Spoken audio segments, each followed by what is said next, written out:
Hey folks, Dave Temple here. As you know, my podcast is all about talking to some of the best thriller writers in the world. But now, after nearly 2.5 years, I think it's time I toot my own horn. So with that, I'm offering my thriller, The Poser, for sale.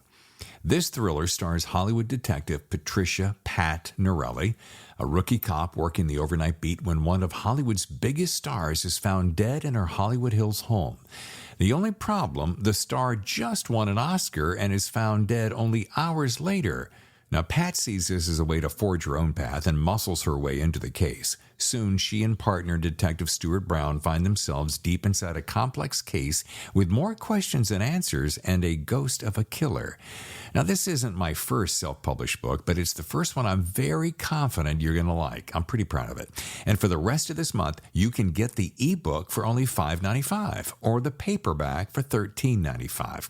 Now, since I do this weekly podcast as a free service, perhaps you'd consider this a way to help out your fellow thriller author. Okay, here's the link, davidtemplebooks.com/books. Okay, there you'll see The Poser. Just click and you're on your way. Again, the link is davidtemplebooks.com/books. Otherwise, just head over to Amazon. Okay, thanks for your support, and now on with the show. Hello and welcome to The Thriller Zone. I'm your host, David Temple. Can you believe it's already nearly the end of 2021? Yep, and only 7 or 8 shopping days left until Christmas, and just 2 weeks until New Year's Eve. So let's all get in the festive spirit and bring on the eggnog. Okay, on today's show, I'm certain you'll dig my guest, Janosh, you can call him J. Neumann, former Russian counterintelligence officer and current graphic novel executive producer and creator. Ooh, that's a mouthful. We'll discuss his RED ATLANTIS graphic novel, who will play him in the upcoming adaptation of his work, wink wink, and so much more. So it is time to get in the Thriller Zone. Hello, David. Is that you? Yes. Very handsome young man. Well, young, it's it's not correct. We had a little bit of this conversation via text when I was talking about the pecs and so forth. And what did you say? Something about not bad for a 40-year-old or something? Yeah, slightly over 40-year-old. Yes, that's correct. Yes. Yes, and I told you there's a difference between the 40 and 60 in the gym, that we're just paying less attention to the girls around us. And the only reason is because we're wearing glasses. We just can't see them. Yeah. Yeah, let me tell you a little something as we sit here in the green room getting ready to start. The shift between the 40s and the 60s is you're in for a real treat. Well, I guess how I feel it, your time of recovery between the takes and sets in the gym is just increasing. Like you're turning 30, it's already extra 15 minutes. Then you're going for a 40, it's another 10 or 15 minutes. And then I guess it's just going to be longer and longer. Yes. And the same is true of having too many cocktails and staying up too late. Yeah. Yeah, but you're enjoying them more. It's not a race anymore. It's not a competition. It's just, you can just enjoy it. Yeah, isn't it funny? Back in the day, it was like, how many of those can we have? And now it's just like, can I just enjoy one at a time? And there's no rush, no pressure. Yeah, yes. You just you're enjoying the time, presence, friends, conversation. Yeah. And it's not about the quantity, it's about the quality. Exactly. Well, I'm jumping ahead, but now is that accent, that's Alabama, Louisiana, Georgia, where's that? Tennessee. Tennessee. Oh, I was so close. So close. Oh, my God. Okay. Well, welcome to the Thriller Zone, where you are guaranteed a thrill a minute. Perfect. Love it. Thank you so much for having me. Absolutely. And before we get into your super unique story, which my listeners and viewers are going to love, as well as your RED ATLANTIS graphic novel, let's talk about things like, let's start with your background, just like youth, because I'd like to know a little bit about you that way. Where'd you grow up and how'd you meet your lovely wife, Victoria? Let's start there. Well, was born when it was Soviet Union, 70s. right on the pike of the Cold War. So I got all this flavor of what was going on between Russia and United States. I raised during this interesting time. And then in my youth, it was a collapse of the Soviet Union. So it's like I was right in the middle of the transition between the two eras, modern Russia and the Soviet Union. Right after the high school, I joined the KGB high school, which is right now is the FSB Academy. So basically, right from the school classroom, I went to the spy school, and I spent 5 years in the training. And my main kind of qualification, or it was a catch American spies. So kind of I'm like a fox catcher at first place. So then I was working as an investigator, and then later on joined the operative unit. And after that, I worked as I can't call it, well, we can call it, let's say, as an undercover inside the bank. Bank was a sort of like a spy nest for Russian intelligence agencies, and was the main platform for illegal financial operations in the name of Russian state.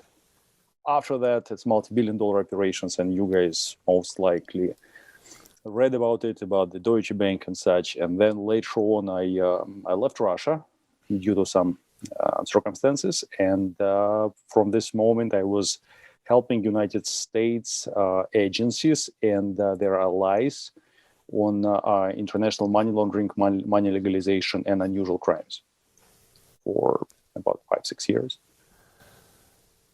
Wow.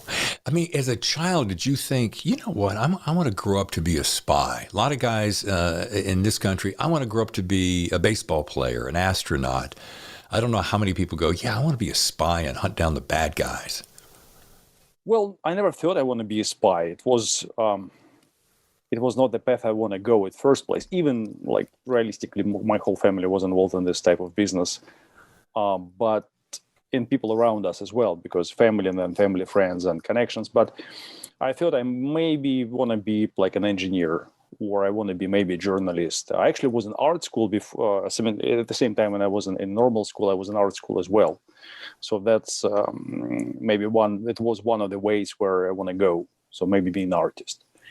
And then when I already was in high school, decision was made for me. So I was voluntarily forced to join the spy world. It's a same thing as it was here in US in 70s and 60s, early 80s, and same as it is in UK in 80s, 90s, and before that. I'm not sure how it is now. When the system is trying to fulfill it from within the system. So they're looking for people who already have connections and ties, so you're more obligated, you more belong to them. You're like old boys club. Right. So that's why, that decision was made, and I can't say I had much of the choice, but that's the way I went. And how about your wife is Victoria, right? That's correct. Yes. And how did you guys meet and merge your two lives? I'm just curious. Well, maybe you can just come up on your own with that. So her favorite movie is Salt. Oh, okay. And she has the same training as I am. Even she's more she's more technical, she's more nerdy, she's more cyber, and she has no accent at all in English and several more languages. So she's kind of we met during our work days. So she's her own superpower. Kind of, yes. Yeah. Yes, and that's why in my case there's no way I can come up with any excuse or any way how I just can decoy any of my actions. So I have to be straightforward with her all the time. So I'm like living with a polygraph next to me. So that's it. It's funny when you said Salt, I was switching between Salt and, is it Mr. and Mrs. Smith? Mm-hmm. Yeah, and I was thinking, you're kind of a hybrid of the two. Yes, but it was funny when we've already been here in States and doing this work for U.S. government. We were in Portland, Oregon. Great place, really quiet, nice. And even before the movie was released, we've been using the legend that we are consultants. And the question is like, what are you guys doing? We're consulting. So, and then in Mr. and Mrs. Smith, I guess it was the same thing. Like, why are we just consultants? Sure. So we live this life, and it's Yeah, but it's not that much of the action. Let's put it this way, like it was in the movie Mr. and Mrs. Right. Smith. So you don't walk around all.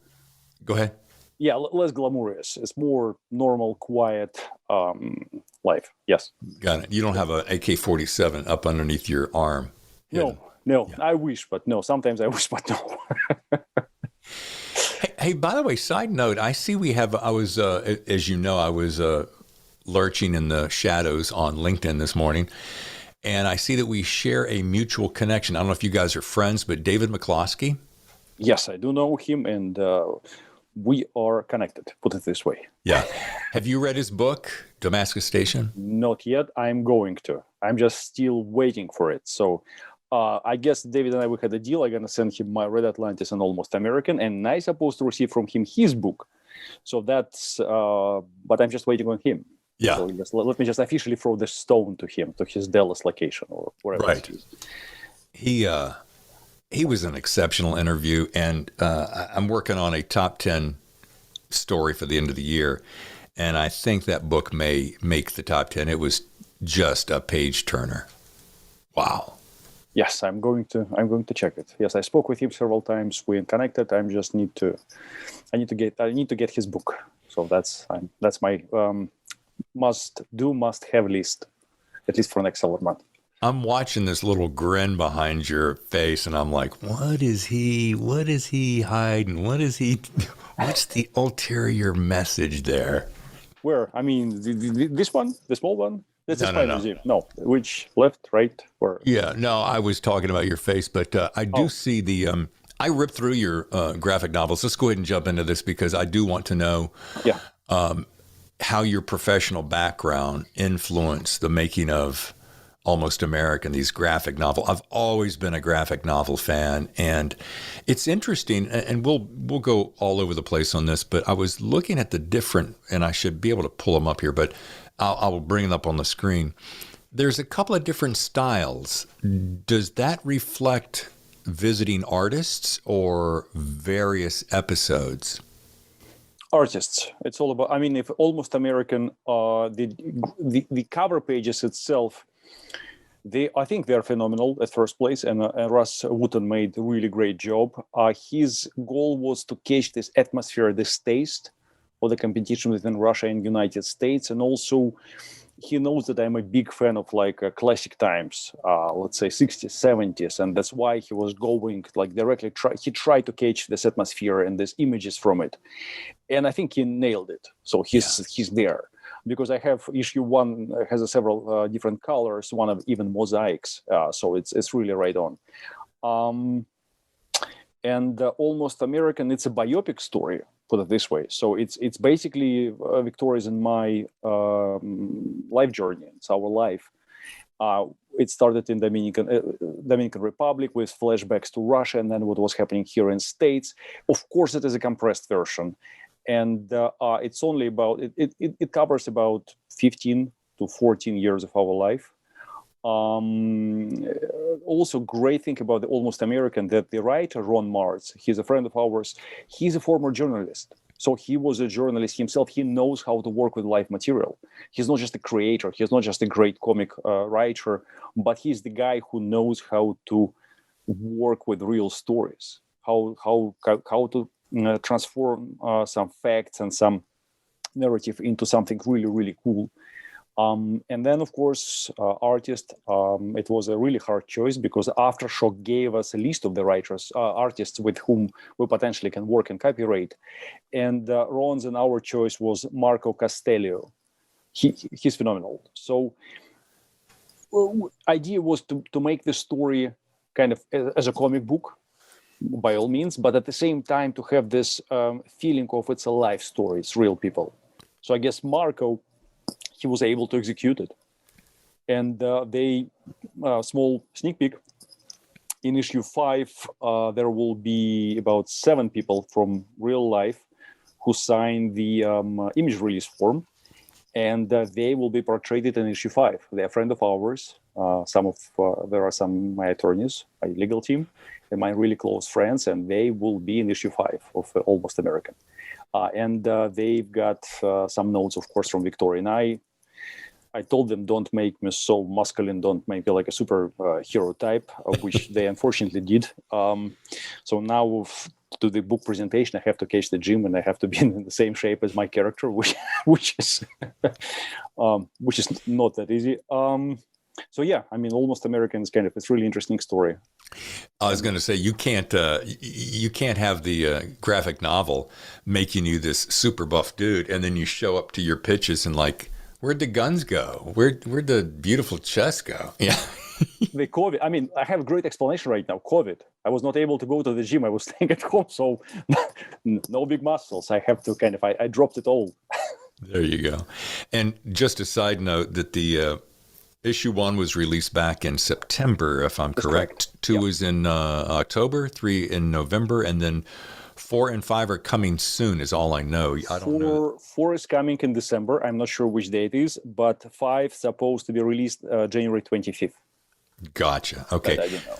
Let me back up one quick step just to make sure that I don't miss this and that my listeners aren't going, okay, well, yeah, he's Russian, he's the graphic novel. Let me make sure, because your story, I don't want to butcher the facts, your story is so layered, and I'd like to share the big story of your professional background as a former Russian NSB counterintelligence officer and how that became a graphic novel versus becoming a standard novel, fiction, thriller.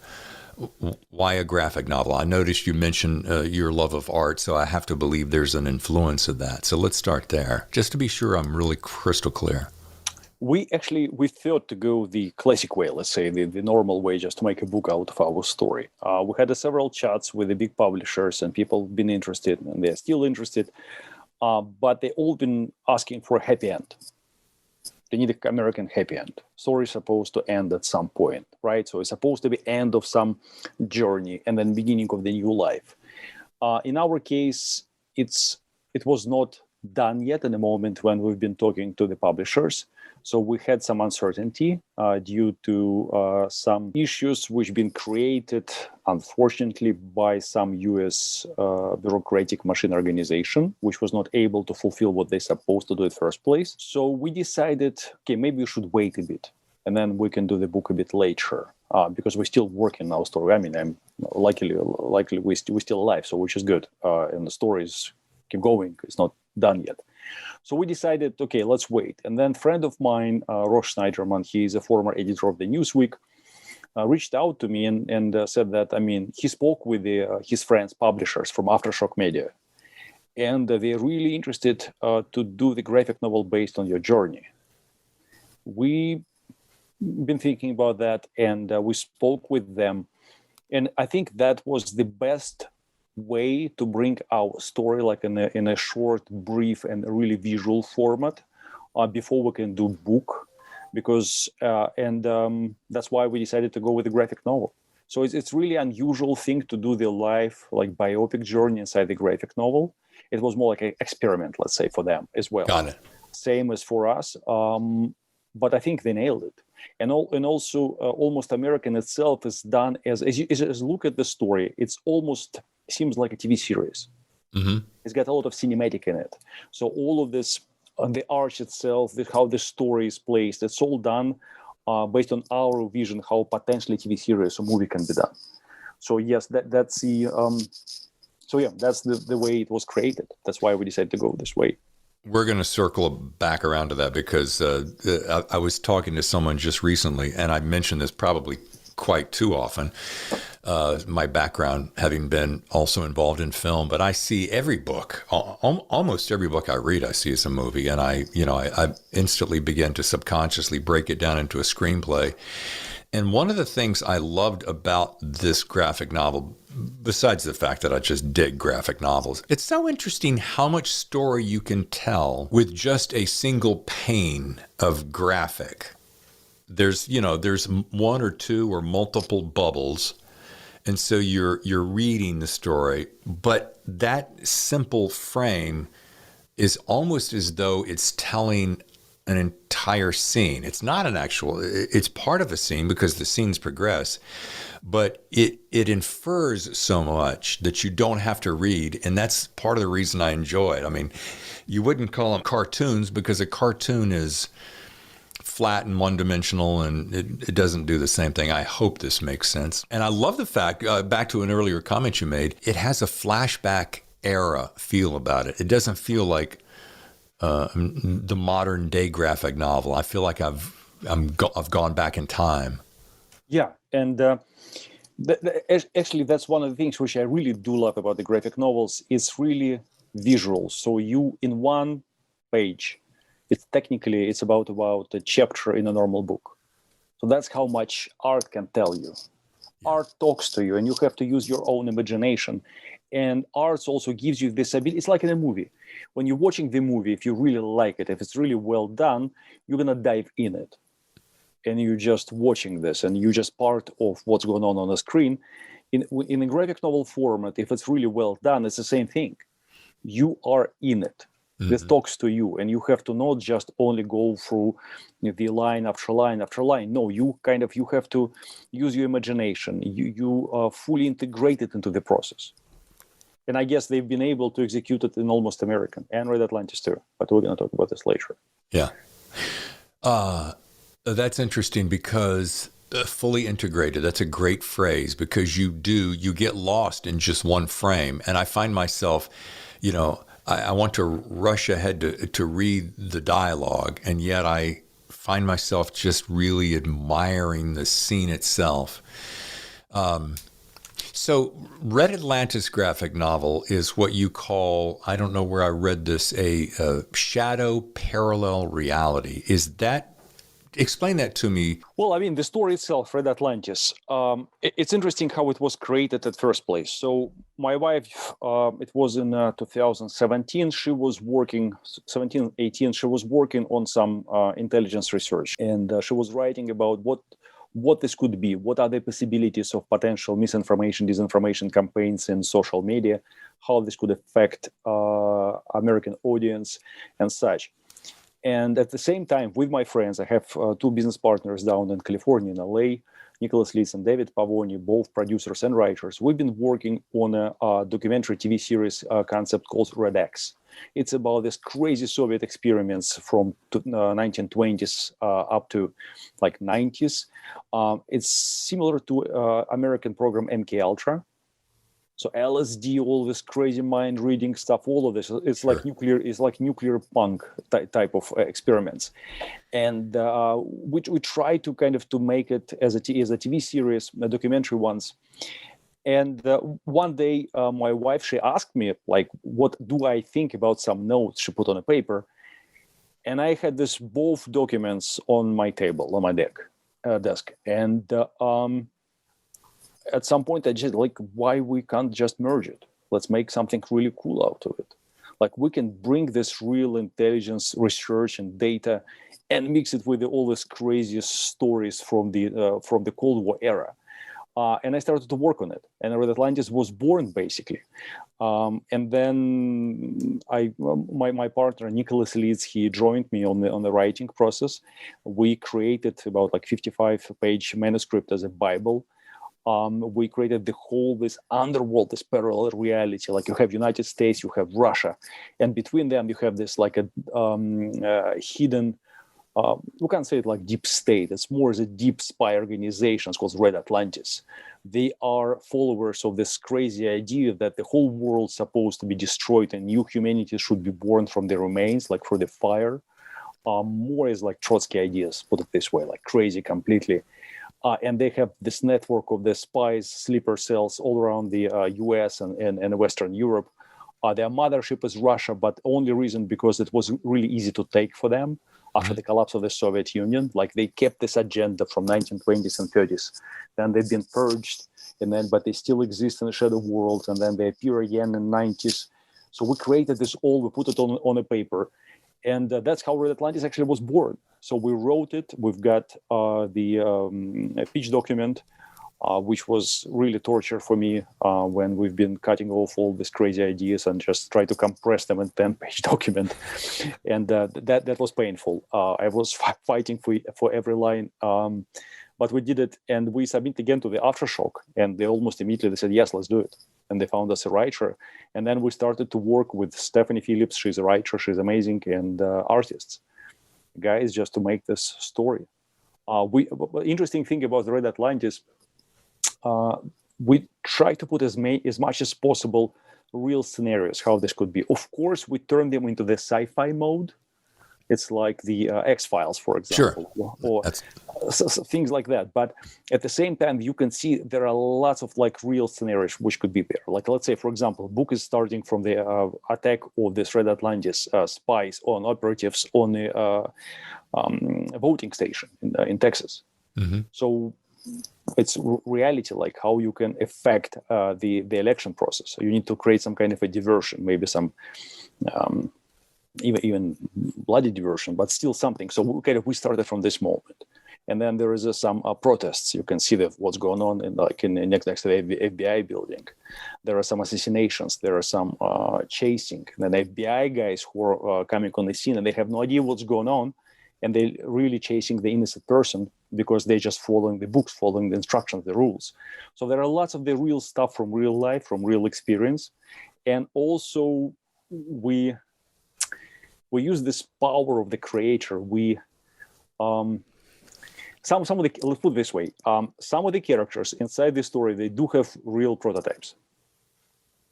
The way how they look, the way how they act, the way who they are, the way they are making decisions, they do have real prototypes. So everything, like Red Atlantis is loaded with the some predictions, some intelligence stuff. It's what I can say about this. So it's bordering on, reality, but a dangerous reality, so to speak. And some of that stuff you were saying earlier about Texas and voter fraud, that's pure fiction, isn't it? Completely. Yeah. Completely. No comments on that. You even look at the cover page of the Red Atlantis. It was released in December 2020, I guess the day of the election. And if you look at the cover page of the story, we decided not to put the White House, we put the Capitol Hill in it. And you can see this really extremely strange activity right next to it.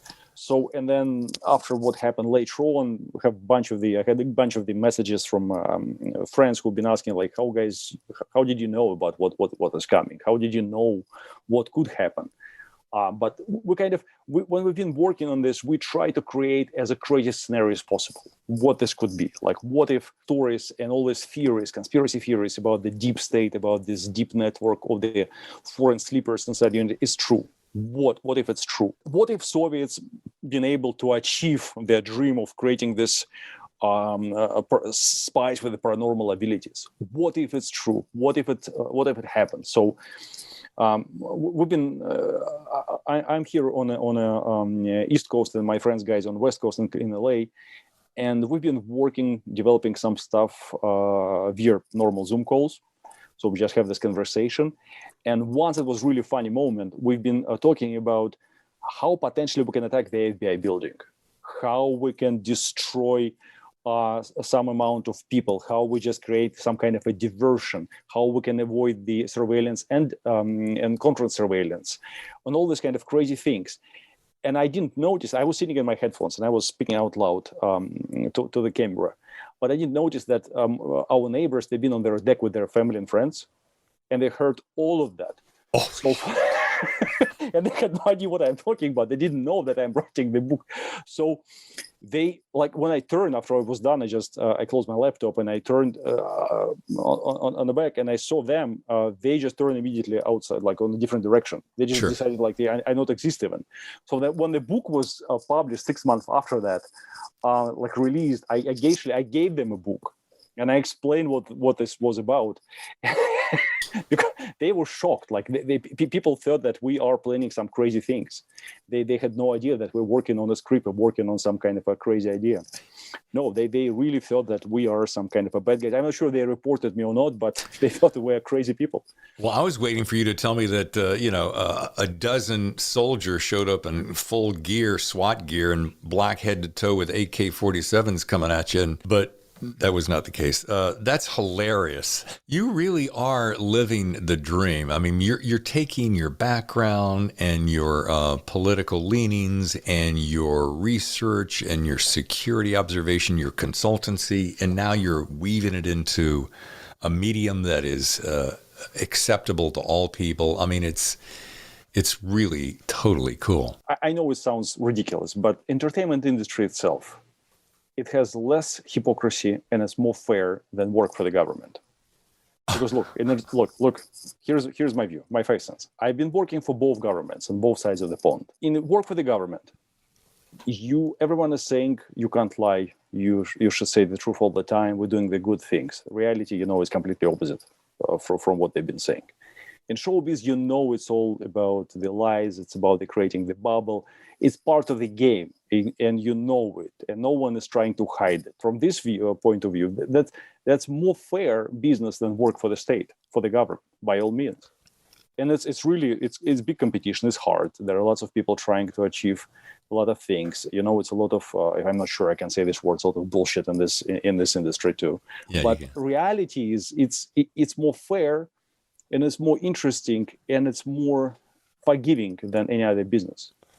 You just can do your thing. You just can come up with any crazy idea you want, as long as you can find the right person who can support you with that and who can just follow you. That's fantastic. That's all in your hands. Of course, you need some luck, but overall, it's. I'm really enjoying what I'm doing. Yeah, it's really great. And plus, the background, the training itself is really helpful. Creating characters, you're doing the basic profiling. Is the way you've been trained. The same thing. Telling this story, just like you work in operative materials, you're just creating this stuff. Yeah, it really is. People ask all the time, ask authors. I ask authors on the show constantly about, point of view and how much they enjoy it. But we really do have the ultimate gig. We get to create worlds out of thin air and make you enjoy the ride. And I can't think of anything much better than that. I was back to LinkedIn comment. I see that you're basically a consultant and have been a consultant for quite some time in a lot of different avenues, and also co-founder, executive producer of 3NJ Kino Lab, which is basically the heat behind these graphic novels. What is a average day, without getting too personal or too in depth, just because the word consultant is often an umbrella phrase that is. When you said this earlier, it made me think you're either a consultant or you're in sales. No, what I mean is, if you say either one of those things, it could be 100 different things. Yeah, it's pretty much it. I'm in touch with quite several guys, people who they're former U.S. government officials, so they work in like the guys from the FBI, agency, and other organizations. They have their own private security firms and companies, and sometimes they need some help, let's say some research, or do some work on some basic analytical work. So I'm working as a subject matter expert. Depends upon what they need, what they're looking for. Specifically, at the same time, I'm almost 24/7 involved in what we're trying to do with my company, with my guys, with the entertainment projects. Besides these 2 graphic novels which have been released already, we're developing one on our own right now without a publisher. We just found a private investor, and it's a revenge thriller. We have Ron Martz, who's writing this, and we have Jason Masters, the really amazing artist, the guy who just recently finished the James Bond graphic novel. He's working with us on this project, and we hope this project will be released next year, June, July. We have several documentary projects. So on my daily basis, I'm always involved in some process, some creative process. Of course, the best one, since when we call it like a writer's table, it's pretty normal. When we have several people, we're just discussing from these ideas. before we're going to put them all on a paper. So Aftershock calls all the shots on Almost American, which means like movie deals, record deals, etc. They put the money out into publication, promotion, advertising, etc. You get a little piece of the action. Whereas if you self-publish, like I do currently, you have to do more work, perhaps, but you get a larger piece of the pie. So with your new project, you are completely self-financed, so you get to control everything, basically. Is that? It's all about the creative control. Yes, it's in most of the cases, but at the same time, we have to put all our time and the money in it as well. So when we've been working Almost American and Red Atlantis with the Aftershock, I can't give you the percentage, but it's like deal with the publisher. So you almost have like equal shares in the project. They are fully responsible for printing, for bringing on board a writer and the artist. But of course, they're discussing this with you. So you have options. You can pick with whom you want to work. As for Red Atlantis, for example, I've been staying on the project from the day one till the moment it was released, because we've been in touch with Stephanie. She had a full creative freedom, but at the same time, she was working on notes which we gave to her, like our Bible of the story.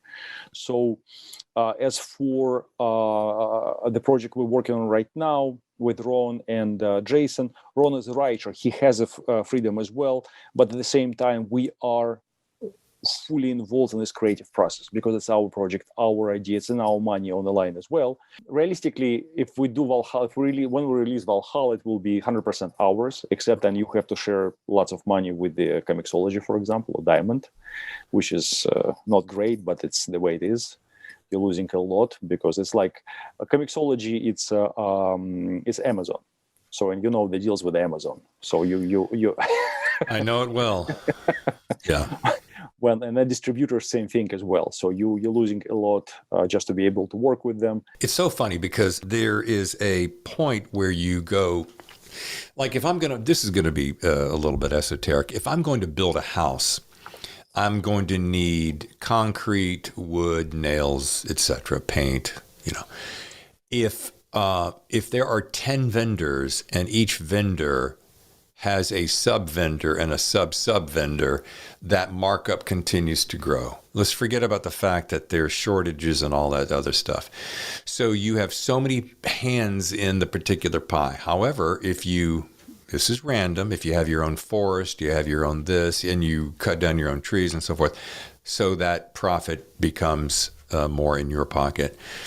Part of that is the price of doing business, and you don't want to have to go make all that infrastructure investment in order to be able to have a graphic novel. But on the other side, I think people don't fully appreciate just how much work it takes and how little money is made in the big picture. Would you say that's true? Yes. Just pure examples. Just to write down the story of Red Atlantis, it took us about a year just to create the whole story, the world itself. Then it took about a year to Stephanie and Aftershock to turn these ideas into the graphic novel.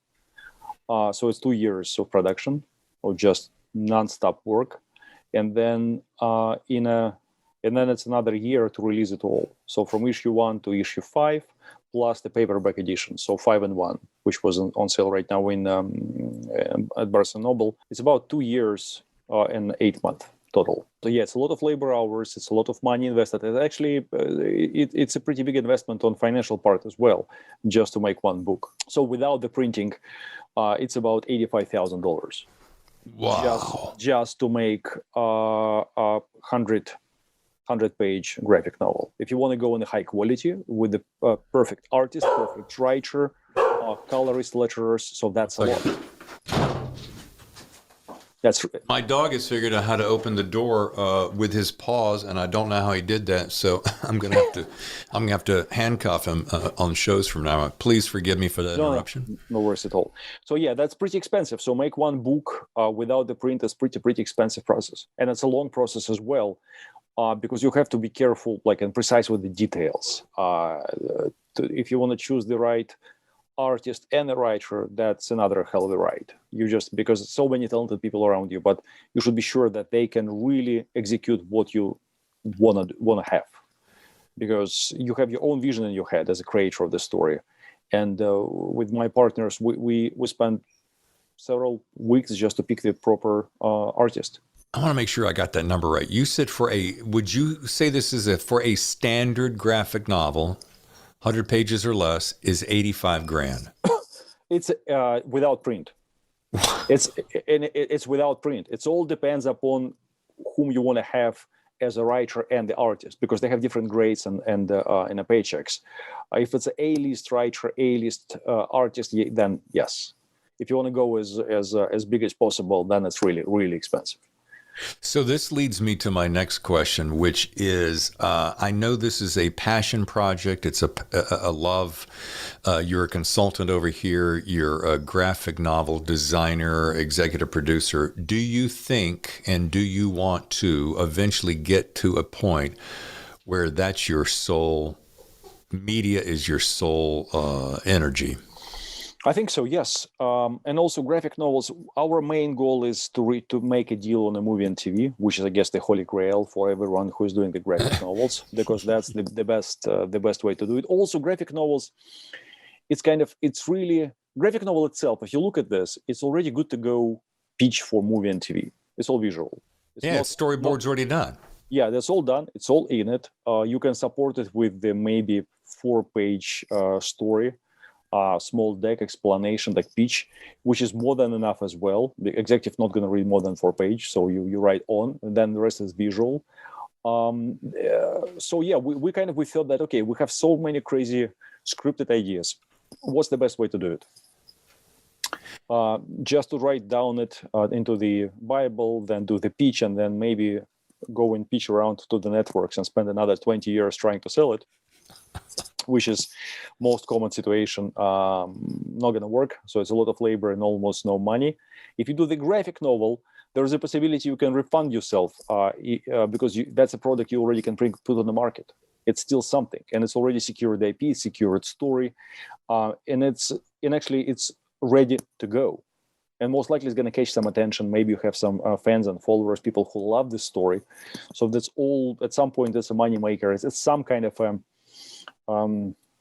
refund of your time and your labor and your creativity. So it's at some point. But as for entertainment, yes, I want to stay in this line. I'm looking for some opportunities to work as a consultant side in the movie industry as well, because the way Hollywood and some other guys are portraying the guys from my former organization is ridiculous. and I want to change it. So look, some of the spies, American spies right now, guys are saying, hire us, we can help you to portray the right spies in the movie and TV. So same thing about the bad guys. Come on, stop showing them as a complete dummies or just a big, goons. No, you have to, if you want to, that's actually more interesting if you show people and your enemies and your guys as the way they are. It's more entertaining. It's more scary. Absolutely. This is going to show you how intense and hard this work is. If you have someone who is not look like a spy, not act as a spy, running around and killing of dozens of the guys who are 6'4" with 240 pounds, and that's not true. Like, come on, that's just not even. It's impossible even to watch it. Yeah. I'm more than happy to help Hollywood to make the bad guys look like a bad guys. Yeah. You can bend reality, but don't try to break it. Yeah. Yes. Because it's insulting. It is, and it's insulting, and it's basically killing the idea of the show, of the movie, if something really looks ridiculous. Even the plot is great, the story is great, but then after all you have something which is completely unfit in it, which is not real, which is far away from any common sense. That's not the way things should be done. So really, basically, if I just stroked you a big check for a few $1 million, we could be on our way. Is that what you're saying? What do you mean? Let me find my checkbook, and we'll just get this party started. I mean, come on now. Yeah, nothing I love better than to do it. Now, all joking aside, since movies has been always the holy grail. However, movies have taken a hit due to COVID, etc. I think TV shows and series especially in the streaming world, has really created a much bigger, broader opportunity. And would you prefer, let's say perfect case scenario, a streaming situation where you could create a big stack of one, you could do hypothetically Almost American, Red Atlantic, Jimmy Crack Corn, and just put those various series out and, feed the machine, because you're going to spend about the same amount of money. Yeah, of course, absolutely. I mean, matter of fact, Aftershock is right now pitching Red Atlantis for TV series to the streaming platforms and networks. And this is, that's the one of the destinations where I want to go. And look, if your show is air on the screen for 10 years, for example, if you can just season after season after season, that's fantastic. That's everyone is looking for. You're busy, you're occupied, you're making the great credit, you're making good money as well. Yeah. And this is kind of, you can see the result of your work. Yeah. You're absolutely right. The streaming platforms right now are booming, and people are spending more time sitting in their chairs and sofas and couches and just watching this, surfing for the Netflix, Hulu, Amazon, whatever it is. Yeah. Well, this is a perfect tee-up as we begin to wrap the show. Perfect tee-up for our feature called Rapid Fire Questions. I'm sure if you've heard the show, you're familiar with it. And number one's going to be a layup because we just talked about it, and that is this. If you could turn Almost American into a TV series, who would play the leads? I mean, since you acted in TV's Grimm and the TV movie, Plot Against America, it's a two-part question. Would you and your wife play the roles? Or if you didn't want to do that because it was too much to take off, who would be that dream lead? I'm more as a guy from 80s and 90s, so I guess people whom really I do love and admire, they won't be able to play me. They need some younger actress who can do it. I don't know. That's a good question. I can give you like a really funny story. We've been in Philadelphia working with the local FBI guys on some organized crime, and it was an FBI agent. His name, no last name, but let's call him Grady. So the tall guy, he's about 6'3", like over 220 pounds. Okay. He's been going and working out with me. Once we've been going at night from the bar, and he leaned to me and said, like, Jay, look, if at some point you do movie based on your story, can you please ask Tom Cruise to play me? I said, well, look, if at some point we can make Almost American into the movie, I would definitely gonna ask Tom Cruise to play someone at least, or not Grady maybe, but at least someone in this in the show. As you're crafting the story, you always think, oh, blank would make a great lead. Oh, blank would make a great accomplice. All right, question number 2, much easier. What's your favorite cocktail? Lumumba. Wait a minute. I know you don't know what that. So we've been in the Dominican Republic, and before our extraction by agency, and we've been hiding like among the surfers and the kite surfers community. So the day we arrived at the Dominican Republic, my wife and I, we went to the local kiting, like in the surfer's shop. We just get rid of all of our fancy clothes. We've ended up in some rip curl and other things, like look like the local guys. Then a few days on a beach, you tent, sure. And you just can look like the local guys. So anyways, a local dive bar for surfers, they had a cocktail called Lumumba. That was a killer machine. It was milk, chocolate, vodka, Kahlua, and rum, and some other things. It's all mixed together, and ice cream. So this thing it's delicious, but it's going to kill the elephant. So like after the glass, you're almost done. And not to be too graphic, but boy, if you had too many of those, that next morning would not be fun. Yes. All right, number 3, it's very random. It's going to be a little bit of a challenge, but you've just been asked as an executive producer to develop a Broadway musical about your life. What would you call this Broadway musical, and who would play you? So it's a little bit of number 1, but it's something so esoteric as a Broadway musical. That's good. How are we going to call it? Something with a few words, like a cold themes of songs from the cold. Let's say like they're related to my background. I'm not sure that that's proper or not. Yeah. And then whom to play? Johnny Depp.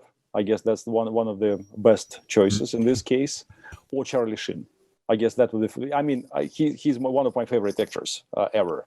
So honestly, Johnny Depp or Charlie Sheen? Yes, that's correct. Either one of those are your favorite ones? Yeah, I can between them two. Yeah, I love the both. I love both the guys. I mean, they are sarcastic. They are really good on camera. They are always bringing something new.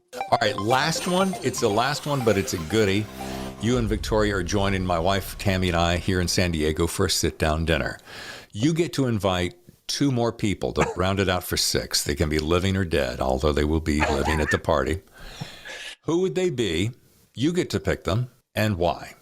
Man or woman, living or dead? Sandra Bullock. She's alive, and she's my favorite actress. As for male characters, I have 2 options. One, I guess, in my case, it's Robert De Niro. Yes, and especially with Meeting with the Parents when he played the ex-CIA guy, that's fantastic. And the second is John Malkovich. Yeah, he's one of the. I guess he's among the top 5 maybe actors right now in Hollywood. Always was, and he is. And his character in the movie Red, that's the best. All right. Well, Jay, folks can follow you, I know, on Twitter at Janosh Neumann or Janosh Neumann. And you know what? There's a good point about the social media. Luke McCallan was talking to me recently, and he said, we were talking about social media. He goes, I can't do it like you do it. I just don't have the time or the energy or the desire somewhat as well. And it does take a lot of work. And I often wonder, this is going to sound a little both sides of my mouth, but I sometimes wonder if that time is better spent on creating reality in the form of projects, books, etc., more so than just putting your stuff out there. And I know a social platform is necessary, but I don't know that I'm completely sold yet, you know? I don't know too. That's a good question. Look, and also it's hard to ask people with my background and sort of my background and people from this bio-intelligence, counterintelligence world about the social media due to we always been told that don't go to the social media, avoid it. So for us, now it's more necessary tool to promote what we do and who we are. But if I wouldn't be in the entertainment industry, I would never be in social media by all means. Right. And what you do with the Thriller Zone, it's a lot of work. You have to interview people, you have to prepare, you have to read all of these crazy books and stories and just kind of put it through you, analyze this, put some questions on a paper, prepare to the conversation. Some people not really great with English like I am, so it's going to be an additional torture for you just to go through it. So it's a lot of work, preparation, work, and then editing, and then just release it, and then do it again, and again. So social media, it's necessary, and it's really tough, and you should have a special talent to be able to do it. Yeah. And I guess you have it. So that's why kind of you can find people who can interview. That's not a problem at all. But the question is, do you want to do it? Are you sure they can execute it? Are you sure they can make it? Are you sure they are really interested in you and in the story you're trying to do? Yeah. So that's a big difference. And I guess you among only a few people who are able to do it. Well, thank you. It is funny on your note this morning. Hey, are we going live or recording? I'm just curious. And I'm like, oh, recording. Good. So I can have other takes if necessary. And I'm like, it's going to be fine. Trust me. That's why you're working with me. And did you find yourself, was this effortless and fun and thrilling? Yeah, it's nice. And that's what I said. Like I already had quite a few podcasts and interviews. Some of them went really smooth, like today, and it's all about this vibe. It's about this communication. It's like an acting or basically operative game as well. Right. When you're recruiting someone or talking to someone, you have to build this bridge, this communication. There should be exchange of these emotions and the thoughts. Are you in this conversation? Or this could be really plain and cold. So here you feel you are involved, you are interacting, and you are part of this conversation. You're not just only the subject of the interview, or they just need your opinion. No. And I'm really enjoying this. That's why it's fantastic. It's great. And it's really, really comfortable. Well, you're very kind with those compliments. And this has been wonderful, Jay. I thank you for your time. Thank you for having me here. And I guess I owe you physical graphic novel, the books itself. So I'm going to send it to you. That would be wonderful. I'll rip through the PDFs, but I usually tell people, please send me hard copy, because if I see it stacked in front of me, it's a way better chance that I'm going to read it. Nowadays, people less and less reading books, especially younger generation. They're more about because life is faster than it was at least like even 10 years ago, right? Oh yeah. So it's more like clip thinking. It's more about the really browsing for the stories. And the graphic novels, if you look at this, they can give you a chance just to go through the story, catch your attention. If you really love it, you're going to buy a book later on. So maybe graphic novels is more like a bridge between the story and a book. So it's right in the middle. That's a really great example. And another thing that has grown prolifically, and they're saying will continue to grow at an exponential rate, like surpassing ebooks, is audiobooks. And I don't know how a graphic novel would translate. However, I would be certainly willing to try. I think because of the new technologies, lots of people right now are multitasking. So they're doing some work at the same time listening music. Yeah. Or they can do some work and they can listen to podcast. You're driving in the car, instead of just listening to music, you just can put the audio version of the book or audio version of some interview without a video in it. And I guess graphic novels, because of the new technology, you don't have to buy the book physically right now. You can just download the copy.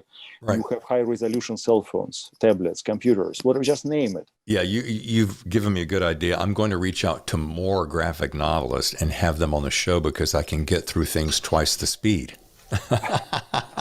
Well, I can connect you with Ron Martz if you want. Please do.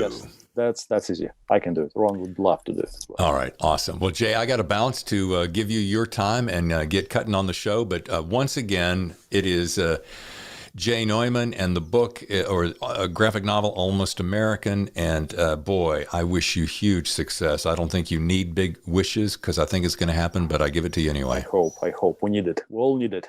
Yes, Your sir. word to God's ears, as we say it. Yes. It's going to happen. Thank you so much. Thank you, Jay. How cool was listening to the espionage and intrigue of Jay's background? And I think his graphic novels may make for great stocking stuffers. Just saying. Well, folks, I still have 2 shows to air before we close out the year. You'll hear from Chris Swan, author of Fire in the Night. It's good. And I have a special year-end guest, the lovely and talented Tammy Temple, as we do a year-end review. Also, I'm excited to announce that January marks Season 2. And we'll start the year right with several heavy hitters that include, check this out, the legendary Ace Atkins, the superstar writing duo of Andrews Wilson, megawatt hit writer John Gilstrap, and the internationally known New York Times bestseller J.D. Barker. Wow, that's a way to kick off 2022. And as I wrap, could you do me a small favor and take 3 minutes, maybe 2 minutes, to leave us a review either on thethrillerzone.com, on Apple Podcast, or right there on our YouTube channel, David Temple Author. Look, it's easy and does so much to help our show, especially 5-star reviews. Hint, hint. Okay, get out there and finish your last-minute holiday shopping and focus on staying healthy. I'm David Temple, and I'll see you next time on The Thriller Zone.